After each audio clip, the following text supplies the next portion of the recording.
Okay, so my upbringing and my eating, if this is gonna sound so crazy, but pretty much my eating disorder started when I was really young. Because, like I was saying in the last video, my mom was, she was unstable, but she was also my only parental figure. We never had, like my brother and I, we never had my brother's 5 years younger than me, by the way. We never had like a stable father figure, so she never learned how to cook. She also didn't have the time to learn how to cook. So if I was eating with her, it was McDonald's, Burger King, or Taco Bell. Those are the three options. And you can only have so much of those before you just feel sick. And I actually remember this really monumental time where I got food poisoning, pretty much, or like the stomach bug, also food poisoning, from one of these places. And then, so what my mom would do is that every day after school, this started from elementary school up until the end of middle school, so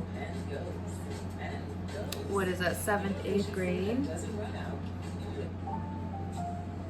So up until that time, I would go to school in the morning if I woke up early enough. If there was also no such thing as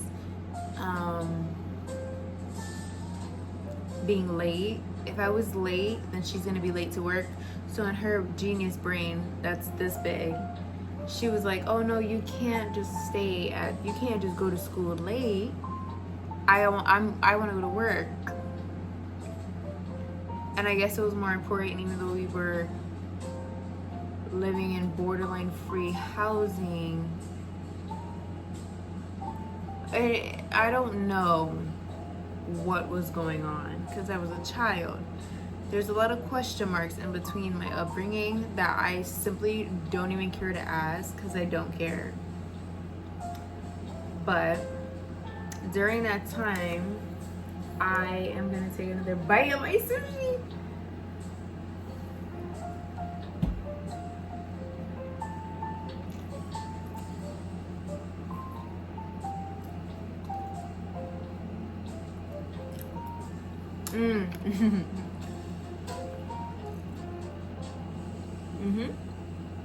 Eating disorder. I just remembered why I started this story.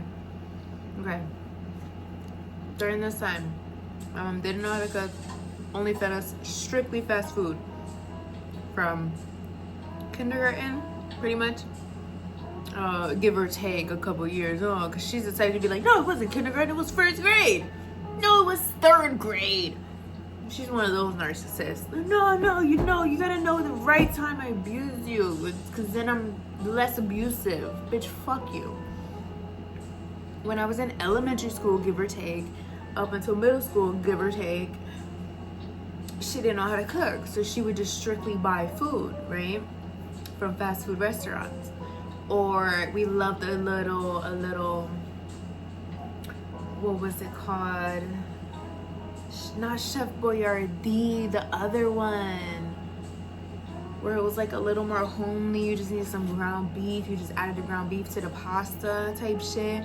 Or we used to love those frozen pastas that had a bunch of veggies, and it was like kind of similar to, like, it had like some kind of like Italian dressing, borderline something else, but we love those too. Something filling. That's because that was the point. She just wanted us to fill us up. It wasn't about nutrients. It wasn't about how many times we're eating it a day. It was, do you feel hungry, yes or no? Okay, don't ask me for any food. Did that makeshift meal I got out the freezer fill you up, yes or no? Which makes sense because we were in poverty, but then it gets to the point where it's like, okay, get us out the poverty. She got us out the poverty with the help of a man. So it wasn't really her.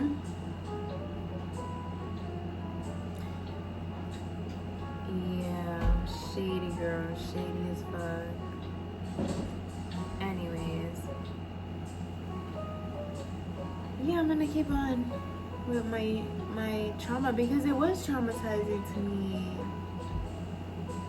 I've been invalidated for it for so long. Okay, so what I learned to do was, because I didn't have, like, I had a food insecurity is pretty much what it's called. Because I had food insecurity, I would sneak eat all the time. I would go into the kitchen and I would eat a whole bunch of like granola bars. Like, I would get these weird fixations, which is where the eating disorder came in. I would have these weird fixations with certain food because it would like satisfy me enough eating it and then like fill me up, and then like also the satisfaction of nobody knowing that I was eating it. And it was like, oh yeah, I just really like that. I got like a lot of joy from that too. Cause I would remember going to the grocery store and being like, no, we need to get those granola bars. It was the regular ones, like that had chocolate chips in it, and then some of them were like coated with chocolate too. Those are like my big thing. Or Smuckers, remember those Smuckers, like pre-made peanut butter jellies? I used to, all times of the day, I was sneaking to the, and then when she'd make that fuck ass pasta, that boiled ass pasta, I'd be like, I'm not hungry. She'd be like, okay, well, everybody else is gonna eat and there's not gonna be anything left. And I'd be like, okay, that's fine, because there's Smuckers. Checkmate, bitch. Make a meal for yourself, you know what I mean? Make another meal. I guess not then. I'm asking for too much. Whatever. I guess I shouldn't be unattended. Sticky fingers on the Smuckers and shit. Whatever. Whatever. What the fuck ever. I'm not gonna blame myself for a food insecurity. Bitch, why are you having kids? You don't know how to make money for meals.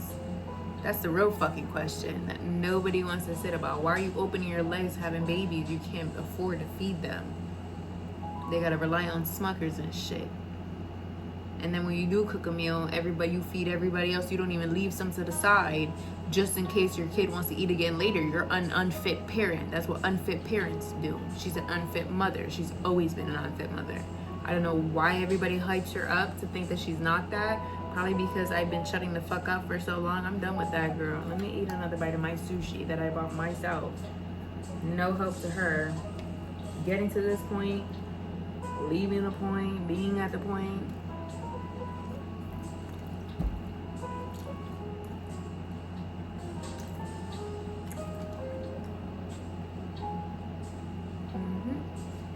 Spicy salmon right there. Dip in a little extra wasabi. Got this little pouch here. Oh!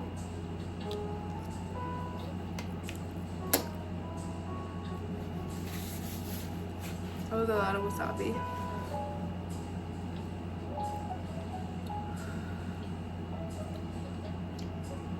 Yeah, that was a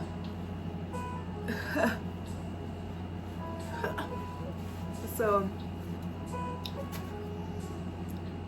the only time I would eat like real non-processed, that's what it is. I ate a lot of processed foods growing up.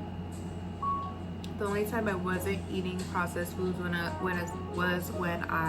was with my grandma.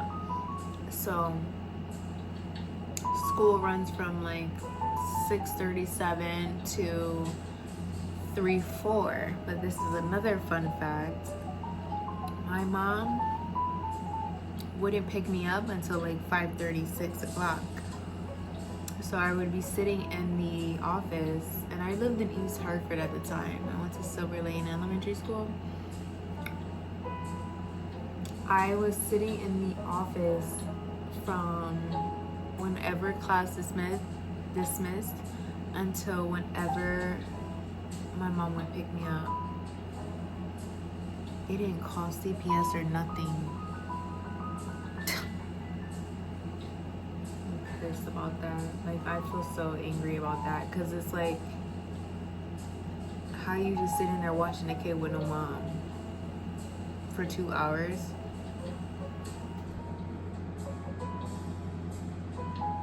Bing, bing, ding, ding. Like, are you okay?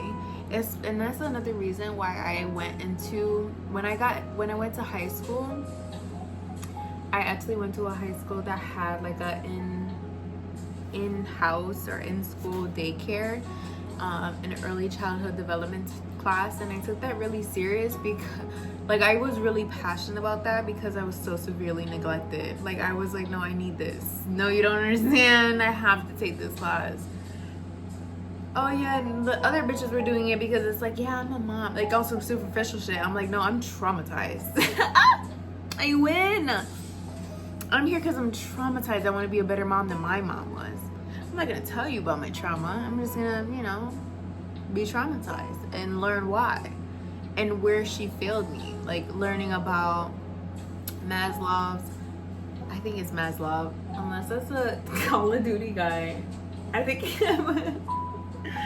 Maslow, I think, hierarchy of needs, like the triangle hierarchy of needs, and then also the developmental stages in from like birth or even like in pregnancy up until the child is born, and then even past, like I think they went up to pretty much teenage years.